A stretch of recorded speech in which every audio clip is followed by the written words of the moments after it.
My name is Margaret Collins, and for most of my life I believed miracles happened quietly, out of sight, like seeds growing underground.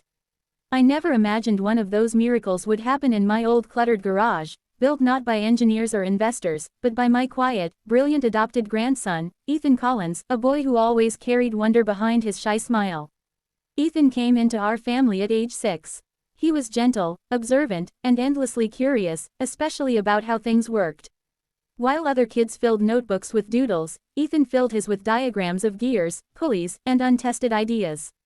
By 13, he was scavenging old electronics from neighborhood garage sales. By 15, our garage had become what he called the lab. I gave him that space freely. My husband had passed years before, and the garage felt empty, waiting for new purpose. We dusted it clean together one Saturday morning, sunlight pouring through the battered windows while Ethan whispered, "Maybe I can build something important here someday." What he didn't know was how strongly I already believed in him. Ethan wasn't popular at school. He was awkward in the way geniuses often are, lost in thought while the world rushed past. Teachers respected his abilities but worried about his lack of confidence. He rarely spoke unless asked directly, yet when he did his ideas tangled beautifully around solutions no one else considered.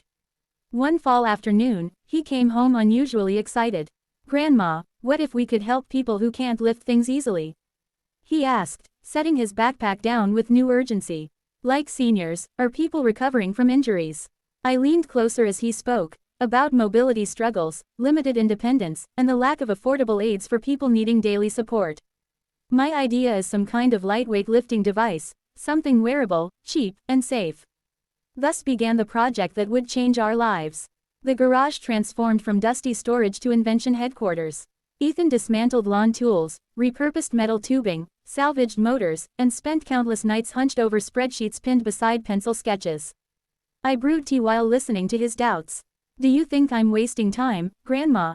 he once asked during a particularly rough week when none of his test circuits would hold voltage. I set my cup down firmly. "Every inventor fails 10 times for each success, Ethan. Your job isn't not to fail. Your job is to keep going." He did. Months passed. The first prototype collapsed under its own weight. The second overheated. The third sparked aggressively and singed his favorite jacket, sending us into both panic and laughter. But the fourth worked. It was a lightweight wearable support harness powered by a modest assist motor, capable of helping people lift everyday weights safely and comfortably without strain. It wasn't flashy, but it was powerful where it mattered. Ethan tested it himself again and again, carefully logging comfort ratios and energy use. Then he tested it with our neighbor, Mrs. Evelyn Harper, who struggled to lift grocery bags after shoulder surgery. When she lifted the bags easily for the first time, her eyes filled with tears. "Ethan, sweetheart," she whispered, "you've given me freedom." That word echoed in the garage, freedom. Soon news traveled throughout the neighborhood, "The quiet boy with the invention." A local paper ran a short piece titled, "Teen builds life-changing device at home." Emails followed. Schools asked him to present.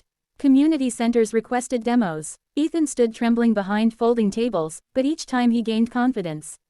Eventually, a regional innovation contest invited him to compete. We practiced his presentation nightly, me as audience, occasionally pretending to fall asleep to test his humor responses. On contest day, his palms were slick with nerves. "What if I mess up?" he whispered. I squeezed his hand. "Then you'll mess up bravely." He didn't mess up. Against dozens of teams, tech funding and advanced labs, Ethan won first place. Not for flashy specs or presentation technique, but for purpose. His invention wasn't flashy, it helped people live better. Months later, a health tech startup partnered with him to refine the device for mass manufacturing. Proper engineers cleaned up the electronics, strengthened the housing, and passed safety certifications. Yet Ethan remained humble. As the licensing endorsement contract arrived, he sat quietly at the kitchen table. "This is more than I ever thought possible," he said under his breath. Production began the following year. Devices rolled into clinics, rehabilitation centers, in-home therapy groups, helping elderly patients regain independence and injured workers resume daily function. From our little cluttered garage to lives across the country. At the regional product launch, reporters asked him what started everything. He looked to me in the crowd.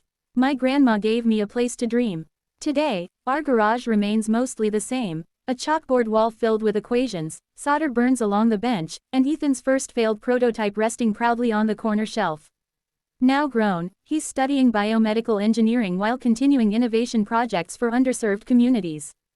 As for me, I sit quietly sometimes in the doorway, listening to the hum of creativity, knowing the seed I once watched sprout has become a tree whose shadow now protects thousands.